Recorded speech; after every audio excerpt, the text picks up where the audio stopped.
Bonjour à toutes et à tous. Ceci est une vidéo d'introduction pour cette chaîne qui s'est fixée comme objectif de diffuser la doctrine catholique. Elle s'inscrit dans la crise actuelle de l'Église qui a commencé au dit Concile Vatican II. Si vous n'êtes pas familier des controverses qui y sont liées, vous risquez d'être un peu perdu dans cette vidéo, mais je vous invite néanmoins à rester jusqu'au bout. Tout catholique se doit de se renseigner à ce sujet, vous comprendrez rapidement pourquoi. Pour ma part, je n'ai pas d'autre légitimité à en parler que d'être simplement catholique. Je ne suis pas théologien ou apologète, je n'ai pas de réputation, pas de livre à vendre, je ne souhaite pas recevoir de dons, je n'ai pas non plus la prétention de ne jamais faire d'erreur, de tout savoir, ni de tout comprendre de la profondeur de la doctrine révélée. Mais ce que je crois, je le défends, parce que l'Église me le commande. Je me propose donc, en tant que fidèle laïque, de progressivement rassembler et mettre à disposition l'enseignement de la vraie Église catholique, qui seule détient l'autorité et la vérité confiée par Jésus-Christ. Pourquoi cette initiative ? Parce qu'ils sont nombreux ceux qui ne connaissent pas vraiment l'Église catholique et son enseignement. Ils ne connaissent que la fausse Église qui a usurpé le nom de catholique depuis le tristement célèbre conciliabule Vatican II, véritable révolution française dans l'Église. Cette fausse Église, que l'on appellera dans cette chaîne indifféremment Église conciliaire ou moderniste, est actuellement dirigée par Robert Prévost, se faisant appeler improprement Léon XIV. Elle a trouvé son origine dans le faux pape Roncalli, alias Jean XXIII, mais elle puise ses idées dans le modernisme, qui lui est bien plus ancien, comme nous le verrons dans de futures vidéos. Malgré tout, le nombre grandit de ceux qui, prenant conscience de cette imposture, rejoignent des communautés dites sédévacantistes.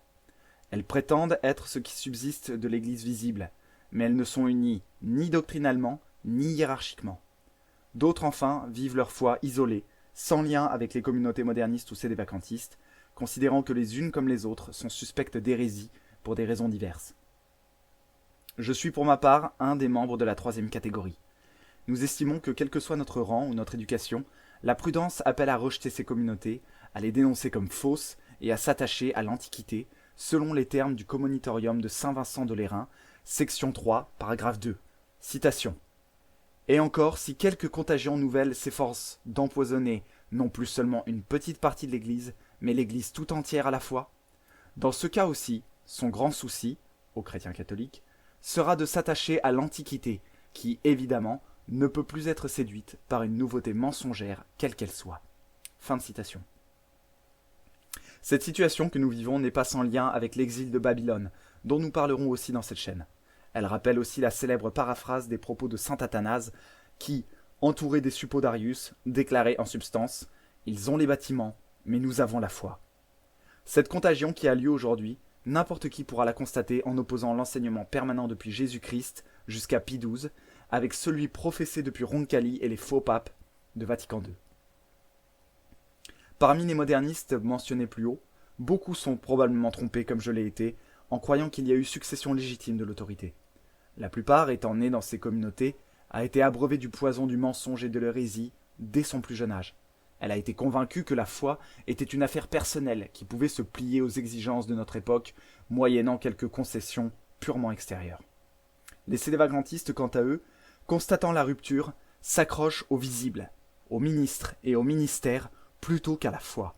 Ces ministres, paradoxalement, semblent soutenir que leur chef, le pape, n'est pas si essentiel qu'ils ne puissent se reproduire entre eux, en son absence, aussi longtemps qu'ils le jugent nécessaire. Quelle que soit leur intention initiale, ils dérivent nécessairement vers l'hérésie pour maintenir et justifier leur système. Nous parlerons notamment de la thèse de Cassius-Yacoum.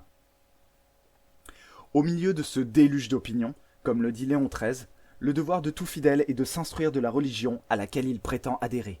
Léon XIII, Sapientiae Christianae, paragraphe 17 et suivant. Citation. En présence de ces iniquités, il est tout d'abord du devoir de chacun de veiller sur soi-même et de prendre tous les moyens pour conserver intacte la foi dans son âme, en évitant ce qui la pourrait compromettre et en s'armant contre les fallacieux sophismes des incrédules. Afin de mieux sauvegarder encore l'intégrité de cette vertu, nous jugeons très utile et très conforme aux besoins de notre temps que chacun, dans la mesure de ses moyens et de son intelligence, fasse de la doctrine chrétienne une étude approfondie et s'efforce d'arriver à une connaissance aussi parfaite que possible des vérités religieuses accessibles à la raison humaine.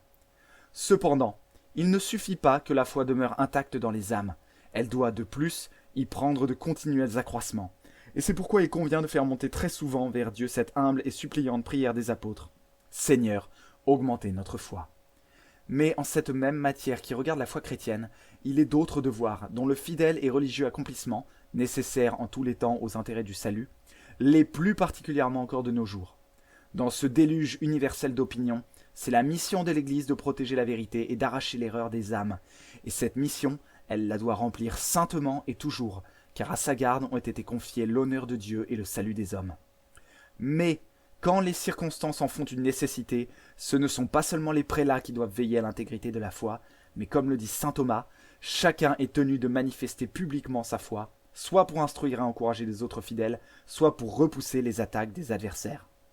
Les premières applications de ce devoir consistent à professer ouvertement et avec courage la doctrine catholique et à la propager autant que chacun le peut faire. En effet, on l'a dit souvent et avec beaucoup de vérité, rien n'est plus préjudiciable à la sagesse chrétienne que de n'être pas connue. Mise en lumière, elle a par elle-même assez de force pour triompher de l'erreur. Pie X dit la même chose dans Singulari Quadam Caritate. Citation. Aussi, tout d'abord, nous proclamons hautement que le devoir de tous les catholiques, devoir qu'il faut remplir religieusement et inviolablement dans toutes les circonstances, tant de la vie privée que de la vie sociale et publique, est de garder fermement et de professer sans timidité les principes de la vérité chrétienne enseignés par le magistère de l'Église catholique. Fin de citation. Voilà où les cœurs sont révélés. Comment peut-on en effet se réclamer catholique, se réclamer d'obéir à Dieu, sans s'intéresser aux enseignements qu'il a chargé son Église, établie sur terre par lui, de dispenser? Comment la reconnaître et lui obéir si on ignore tout de sa nature et de ses prérogatives? Luc, chapitre 10. Allez, voici que je vous envoie comme des agneaux au milieu des loups. Qui vous écoute, m'écoute, et qui vous méprise, me méprise, mais qui me méprise, méprise celui qui m'a envoyé. Matthieu 18, 15-17. Si ton frère a péché contre toi, va et reprends-le entre toi et lui seul. S'il t'écoute, tu auras gagné ton frère. S'il ne t'écoute point, prends encore avec toi une ou deux personnes, afin que sur la parole de 2 ou 3 témoins, tout soit avéré. Que s'il ne les écoute point, dis-le à l'Église, et s'il n'écoute point l'Église, qu'il te soit comme un païen et un publicain. Marc 16, verset 16. Enseignez toutes les nations, ceux qui seront baptisés et qui croiront seront sauvés, ceux qui ne croiront pas seront condamnés. L'Église tient donc son autorité de Dieu. Lui obéir, c'est obéir à Dieu. Mais en ce que cette autorité vient de Dieu et de Dieu seul, l'Église est gardienne et non pas maîtresse de la doctrine.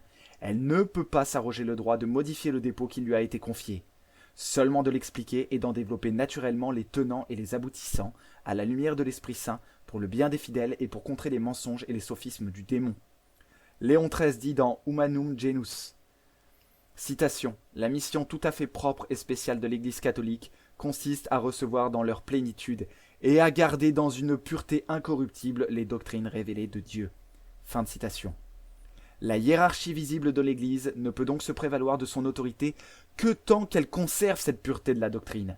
C'est pourquoi saint Paul déclare, dans Galates 1, versets 6 à 9, « Je m'étonne que vous ayez passé si vite de celui qui vous a appelé à la grâce du Christ à un autre évangile, quoiqu'il n'y en ait point d'autre.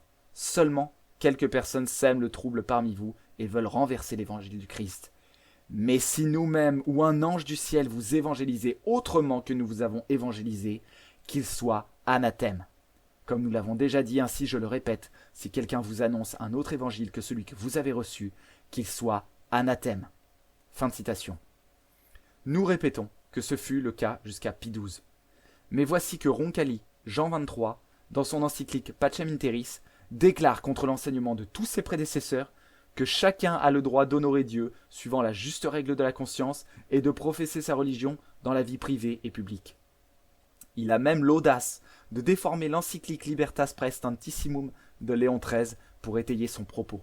Nous ferons une vidéo spécifique sur ce sujet, mais nous ne résistons pas ici à vous exposer une petite partie de cette encyclique invoquée par Roncalli en faveur de la liberté religieuse pour que vous puissiez constater ce qui y est réellement enseigné.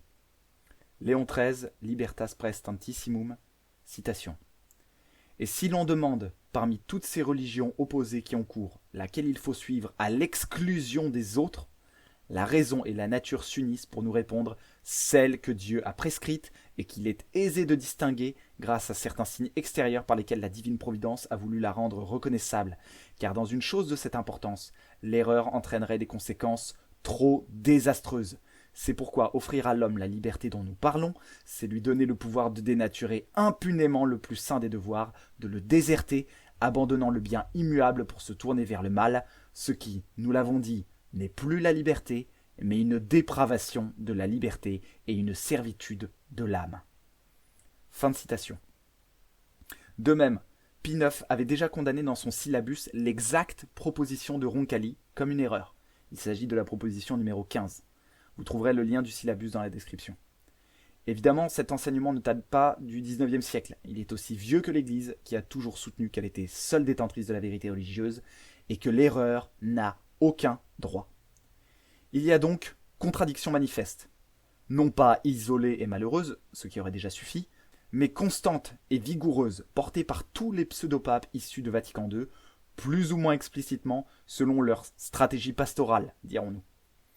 Or, que le pape, en vertu de son titre de pasteur suprême, ne puisse enseigner l'erreur, et par extension se contredire ou contredire ses prédécesseurs, cela est un dogme qui a été prononcé par le providentiel concile de Vatican I, dans la constitution dogmatique Pastor Aeternus, en accord avec la tradition. Citation. Le pontife romain, lorsqu'il parle ex cathedra, c'est-à-dire lorsque, remplissant sa charge de pasteur et de docteur de tous les chrétiens, il définit, en vertu de sa suprême autorité apostolique, qu'une doctrine sur la foi ou les mœurs doit être tenue par toute l'Église, jouit, par l'assistance divine à lui promise en la personne de Saint Pierre, de cette infaillibilité dont le divin Rédempteur a voulu que fût pourvue son Église lorsqu'elle définit la doctrine sur la foi et les mœurs. Par conséquent, ces définitions du pontife romain sont irréformables par elles-mêmes et non en vertu du consentement de l'Église. Fin de citation. Vous entendrez peut-être que l'infaillibilité ex cathedra est une notion complexe, qu'elle ne s'exerce qu'exceptionnellement et que les encycliques n'entrent pas dans ce cadre. C'est un mensonge éhonté, une tentative désespérée de ceux qui essayent, paradoxalement, de dédouaner celui auquel ils prétendent se soumettre, c'est-à-dire les faux papes, non pas pour le défendre, car cela le décrédibilise en réalité totalement et bafoue son autorité, mais pour se justifier de continuer à l'obéir et d'agir selon les principes de Vatican II. Nous parlerons aussi de cette duplicité dans une autre vidéo. Écoutons plutôt ce que déclare Pie XII dans Humani Generis en réponse à ceux qui, pour d'autres raisons, cherchaient à réduire le pouvoir conféré par Dieu à son vicaire. Citation. Ce qu'exposent les encycliques des pontifes romains sur le caractère et la constitution de l'Église est, de façon habituelle et délibérée, négligé par certains dans le but très précis de faire prévaloir une notion vague qu'ils nous disent puiser chez les anciens pères et surtout chez les Grecs. À les entendre, les pontifes, en effet, n'auraient jamais dessein de se prononcer sur les questions débattues entre théologiens. Aussi, le devoir s'impose à tous de revenir aux sources primitives et aussi d'expliquer les constitutions et décrets plus récents du magistère selon les textes des anciens. Tout cela semble dit de façon très habile, mais tout cela est faux en réalité. Car, s'il est exact que, en général, les pontifes laissent la liberté aux théologiens dans les matières où les docteurs du meilleur renom professent des opinions différentes, l'histoire pourtant nous apprend que bien des choses laissées d'abord à la libre discussion ne peuvent plus dans la suite souffrir aucune discussion. Et l'on ne doit pas penser que ce qui est proposé dans les lettres encycliques n'exige pas de soi l'assentiment sous le prétexte que les papes n'y exerceraient pas le pouvoir suprême de leur magistère. C'est bien, en effet, du magistère ordinaire que relève cet enseignement, et pour ce magistère vaut aussi la parole qui vous écoute, m'écoute. Et le plus souvent, ce qui est proposé et imposé dans les encycliques appartient depuis longtemps d'ailleurs à la doctrine catholique. Que si, dans leurs actes, les souverains pontifes portent à dessein un jugement sur une question jusqu'alors disputée, il apparaît donc à tous que, conformément à l'esprit et à la volonté de ces mêmes pontifes, cette question ne peut plus être tenue pour une question libre entre théologiens. Fin de citation. Nous donnons ici en complément un extrait de l'ouvrage « Le pape est infaillible » de Monseigneur de Ségur, le chapitre 3, que nous lirons plus amplement sur cette chaîne et qui brille par son bon sens et la règle de sa foi. Citation. La foi nous apprend que chaque évêque, chaque prêtre, chaque fidèle est obligé, en conscience, sous peine de révolte et de schisme, de soumettre son esprit à l'enseignement du pape, de croire du fond du cœur tout ce qu'il dit. Le silence respectueux ne suffit pas, c'est la foi qu'il faut. La foi proprement dite, la soumission pleine et entière de l'esprit, du jugement et du cœur. Dès lors, n'est-il pas évident que si le pape pouvait se tromper, toute l'Église se tromperait nécessairement avec lui ? Fin de citation. Avis à tous ceux qui se permettent de juger, de corriger et même de mépriser celui qu'ils considèrent comme leur pape. Ils devraient conclure, par leur foi et par leur bon sens, qu'ils ont pu être trompés par des hommes faillibles, mais pas par les paroles de Jésus-Christ à l'intention de son vicaire. Rappelons ici ces paroles. Luc, chapitre 22, versets 29 à 32. Aussi, moi, je vous prépare le royaume, comme mon Père me l'a préparé, afin que vous mangiez et buviez à ma table dans mon royaume, et que vous siégez sur des trônes, pour juger les 12 tribus d'Israël. Le Seigneur dit encore, Simon, Simon, voilà que Satan vous a demandé pour vous cribler comme le froment. Mais j'ai prié pour toi, afin que ta foi ne défaille point. Et toi, quand tu seras converti, confirme tes frères. Matthieu chapitre 16, verset 19. Aussi moi je dis que tu es Pierre, et sur cette pierre je bâtirai mon église, et les portes de l'enfer ne prévaudront point contre elle. Et je te donnerai les clés du royaume des cieux, et tout ce que tu lieras sur la terre sera lié aussi dans les cieux, et tout ce que tu délieras sur la terre sera aussi délié dans les cieux. Jean, chapitre 21, verset 15. Jésus dit à Simon-Pierre, « Simon, fils de Jean, m'aimes-tu plus que ceci ?» Il lui répondit, « Oui, Seigneur, vous savez que je vous aime. » Jésus lui dit, « Paix mes agneaux. » Fin de citation. Aucun pseudopape n'ayant remis en cause Vatican II, il faut en conclure que tous adhèrent aux erreurs qui y sont proclamées, et donc qu'il n'y a pas eu de pape pendant plus de 60 ans, parce qu'un hérétique ne peut pas être pape. Et si Dieu a retiré la pierre, alors l'Église a également été retirée. Peut-on imaginer, en effet, retirer le fondement sans l'édifice ? Saint Irénée, dans son ouvrage Contre les hérésies, livre 5, section 29, paragraphe 1, l'annonçait déjà sans même s'y attarder, comme lorsqu'on parle d'une évidence. Citation. « Et c'est pourquoi, à la fin, lorsque l'Église sera enlevée d'un seul coup d'ici-bas, il y aura, est-il dit, une tribulation telle qu'il n'y en a pas eu depuis le commencement, et qu'il n'y en aura plus, car ce sera le dernier combat des justes, où les vainqueurs seront couronnés de l'incorruptibilité. » Fin de citation. Mais si l'Église a été retirée, a-t-elle échoué ? Non, parce que son rôle, comme nous l'avons vu, consiste à maintenir le dépôt de la foi, chose qu'elle a fait et qu'elle continue de faire par son histoire et son enseignement dans les esprits libres qui désirent la vérité. L'échec de l'Église, ce serait Vatican II, ce serait la compromission de l'enseignement, la corruption de la pureté de la doctrine du Christ, les portes de l'enfer qui auraient prévalu. Que l'Église, en tant que corps du Christ, se soit vue usurper son titre et son autorité en certains temps et certains lieux, cela n'est pas nouveau. Que cette usurpation ait lieu d'une façon si complète et persistante au point de rompre la succession apostolique, cela est inédit et ne peut que révéler que nous entrons dans la fin des temps. Nous arrivons au fait de l'apostasie annoncée par saint Paul. L'abomination est dans le lieu saint, selon la prophétie de Daniel rappelée par le Seigneur Jésus. Cependant, rares sont ceux qui acceptent de reconnaître ces événements, conformément à la prophétie confiée par l'apôtre des nations à Timothée. 2 Timothée chapitre 4, versets 3 à 4. Viendra un temps où les hommes ne supporteront plus la saine doctrine, mais selon leurs désirs, ils amasseront des maîtres autour d'eux, éprouvant une vive démangeaison aux oreilles, et détournant l'ouïe de la vérité, ils se tourneront vers les fables. Ceux qui nient les faits, en postulant qu'il n'est pas possible que nous soyons à la fin des temps, ne s'appuient pas sur la raison.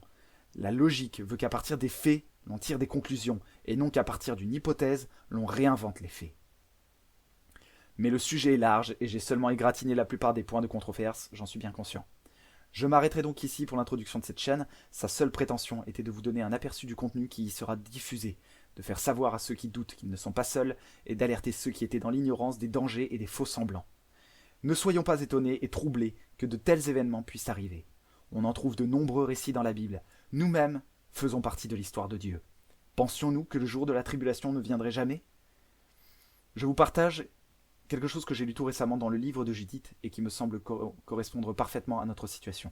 Pour redonner le contexte, c'était quand la ville dans laquelle Judith se trouvait était cernée par les soldats d'Holoferne et qu'ils avaient verrouillé toutes les fontaines.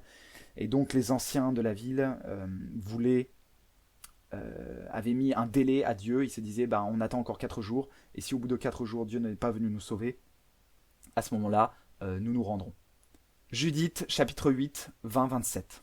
Citation. « Attendons humblement sa consolation, et il vengera notre sang des afflictions que nous causent nos ennemis.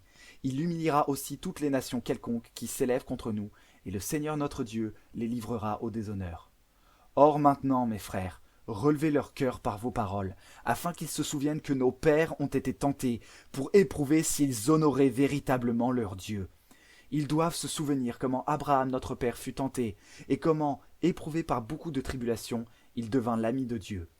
Ainsi Isaac, ainsi Jacob, ainsi Moïse, et tous ceux qui ont plu à Dieu ont passé par beaucoup de tribulations en restant fidèles.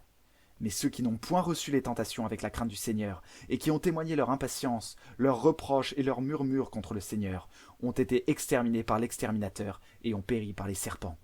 Et nous donc, ne nous vengeons point pour ce que nous souffrons, mais considérant que ces châtiments mêmes sont moindres que nos péchés, croyons que les fléaux du Seigneur par lesquels nous sommes punis, comme serviteurs, nous sont venus pour notre amendement et non pour notre perte. » Fin de citation.